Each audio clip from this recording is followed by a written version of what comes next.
యాదగిరిగుట్ట స్థల పురాణం మరియు కథ గురించి చూసినట్లయితే ఋష్యశృంగ మహర్షి మరియు శాంతల పుత్రుడు యాద మహర్షి.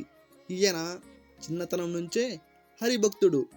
ఆయన ఆంజనేయ స్వామి సలహా మీద ప్రస్తుతం యాదగిరిగా పిలువబడుతున్న ప్రదేశంలో చాలా కాలం తపస్సు చేశారు.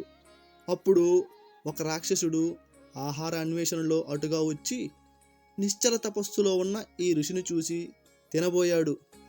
ఈ విషయం తపస్సులో ఉన్న ఋషికి తెలియదు.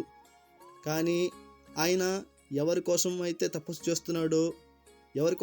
చేస్తున్నాడో శ్రీహరి, ఆ శ్రీహరికి తెలిసింది. ఆయన శ్రీహరి తరపున సుదర్శన చక్రం వచ్చి ఆ రాక్షసుని సంహరించింది. అది చూసిన ఋషి ఆ సుదర్శన చక్రాన్ని పలు విధాలా ప్రార్థించి భక్తులకు ఏ విధమైన బాధలు కలగకుండా దుష్ట సంహారం చేస్తూ అక్కడే ఉండిపోమ్మని కోరగా, ఆ సుదర్శనము అనతి కాలంలోనే అక్కడ వెలియబోచున్న లక్ష్మీనరసింహస్వామి ఆలయ శిఖరాన షట్కోణకారాన వెలిసి స్వామి దర్శనానికి వచ్చిన భక్తులను సదా కాపాడుతూ ఉంటానని వారం ఇచ్చి అక్కడి నుండి మాయమైపోయిందట. ఆ సుదర్శన చక్రం మాయమైపోయిన తర్వాత కూడా యాద మహర్షి తన తపస్సుని కొనసాగించాడు. ఆయన తపస్సుకు మెచ్చి నరసింహస్వామి ప్రత్యక్షమయ్యాడు. యాద మహర్షి కోరిక మీద అక్కడ లక్ష్మీ నరసింహస్వామిగా వెలిశాడు. ఆ ఋషి కోరిక మీదే ఆ కొండ యాదగిరిగా ఋషి పేరు మీదే ప్రసిద్ధికెక్కింది. ఆ ఋషి తపస్సు చేసింది, స్వామి ప్రత్యక్షమైంది కొండ కింద ఉన్న పాత లక్ష్మీ నరసింహస్వామి గుడి దగ్గర అని చెప్తారు. యాద మహర్షి కోరిక మీదే ఆంజనేయ స్వామి యాదగిరిలో క్షేత్రపాలకుడిగా ఉన్నాడు. ఈ క్షేత్రానికి సంబంధించి ఇంకో కథ కూడా ఉంది. అయితే అది ఇప్పుడు చెప్పుకుందాం. వీడియో మధ్యలో చెప్తున్నందుకు క్షమించండి. ఇలాంటి పుణ్యక్షేత్ర చరిత్రలు, కథలు, రామాయణ మహాభారత కథలు, దైవ కథలు, పండగ ప్రాముఖ్యత కథలు మరియు పల్లెటూరులో అంతరించిపోతున్న భజనలు, కోలాటాలు, నాటకాలు, డ్రామాల కోసం మన ఛానల్ని సబ్స్క్రైబ్ చేయండి, లైక్ చేయండి. లైక్ చేయడం వల్ల మరి కొంతమంది చేరుతుంది. మీ ఎంకరేజ్మెంట్ అనేది మాకు చాలా అవసరం. ఈ ఎంకరేజ్మెంట్ ఉండడం వల్ల మరి కొన్ని వీడియోస్ బాగా చేయడానికి ట్రై చేస్తాము. ఇక కథలోకి వెళ్తే, ప్రహ్లాదుని రక్షించడానికి అహోబిలంలో నరసింహస్వామి స్తంభాన్ని చీల్చుకుని వచ్చి హిరణ్యకశిపుని సంహరించిన తర్వాత ఆ భీకర రూపాన్ని శాంతపరచడం ఎవరి సాధ్యం కాలేదట. అప్పుడు దేవతలంతా లక్ష్మీదేవిని ప్రార్థిస్తే లక్ష్మీదేవి ప్రత్యక్షమయ్యి స్వామిని శాంతింపజేసిందట. అప్పుడు ప్రహ్లాదుడు స్వామిని అక్కడే ప్రసన్న రూపంలో కొలువై ఉండమని కోరాడట. అయితే స్వామి అతి భీకర రూపంలో దర్శనమిచ్చిన ఆ ప్రదేశంలో శాంత రూపంలో కొలువై ఉండటం లోక విరుద్ధమని అక్కడికి సమీపంలో ఉన్న యాదగిరిలో లక్ష్మీనరసింహస్వామి అర్చమూర్తిగా లోక కళ్యాణార్థం కొలువు తీరుతానని బయలుదేరారు. లక్ష్మీ సమేతుడై కొండపై గల గుహలో వెలిశారు. ఆయన వెంట ప్రహ్లాదుడు సకల దేవతలు వచ్చి ఆయనతో పాటు ఇక్కడ కొలువు తీరి స్వామిని సేవిస్తూ వచ్చారట.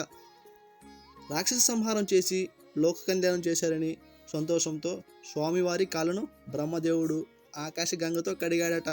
ఆ ఆకాశగంగ లోయలో నుంచి పారి విష్ణు పుష్కరుల్లోకి చేరుతుంది. ఈ పుష్కరిణి కూడా చాలా ప్రాముఖ్యం ఉంది. ఇందులో స్నానం చేసి స్వామివారిని సేవించిన వారికి సకల కోరికలు తీరుతాయి. ఇక్కడ పితృకార్యాలు చేస్తే పితృదేవతలు తరిస్తారు. యాదగిరిగుట్టకు సంబంధించిన ఇంకో కథ కూడా ఉంది. అది వాల్మీకి రామాయణంలో ఉన్నది. అయితే ఆ కథ ఏందో ఇప్పుడు చూద్దాం. విభాండక ఋషి కుమారుడు ఋష్యశృంగుడు. అతని కుమారుడు హాదఋషి. అతనినే హాదర్షి అని కూడా అంటారు.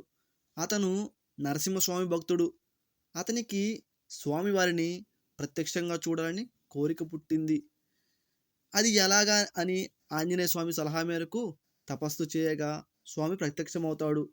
ఆ ఉగ్ర నరసింహస్వామి మూర్తిని చూడలేక శాంత స్వరూపంలో కనిపించమని ఆ యాదర్శి కోరగా స్వామివారి ఆ యాదర్శిని కరుణించి లక్ష్మీ సమేతుడై దర్శనమిచ్చి ఏం కావాలో కోరుకోమంటే ఆ యాదర్శి స్వామివారికి శాంతమూర్తి రూపంలోనే కొలువై కొండపై ఉండిపోమని కోరాడు.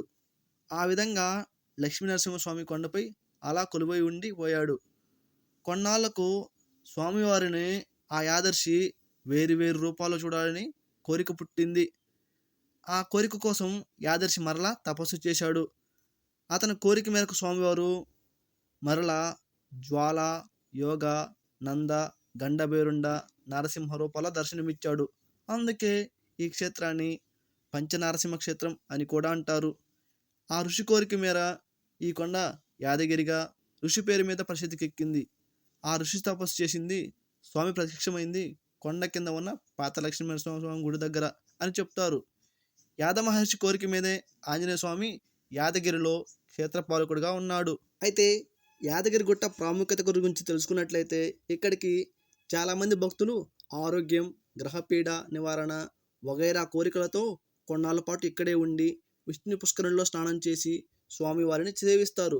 అంతేగాక ఇప్పటికీ రోజు రాత్రుల్లో ఆ చుట్టుపక్కల కొండల మీద తపస్సు చేసుకుంటున్న ఋషులు విష్ణు పుష్కరంలో స్నానం చేసి స్వామిని అర్చిస్తారట. దానికి నిదర్శనంగా వారు వచ్చేటప్పుడు మృదంగ ధ్వనులు వస్తాయట. పాదాల గుర్తులు కొందరు చూశారట. వారు స్వామిని అర్చించిన గంధ పుష్పాదులు కూడా నిదర్శనం అంటారు. అయితే యాదగిరి గుట్టకు ప్రవేశ ద్వారము మెట్ల మార్గాన వెళ్తే దోవలో శివాలయం కనపడుతుంది. ఇక్కడ శివుడు లక్ష్మీ నరసింహస్వామి కన్నా ముందు స్వయంభుగా వెలిశాడు.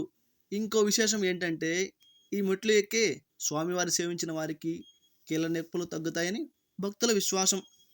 యాదగిరి గుట్ట పుణ్యక్షేత్రము నందు 2 లక్ష్మీనరసింహస్వామి ఆలయములు ఉన్నాయి.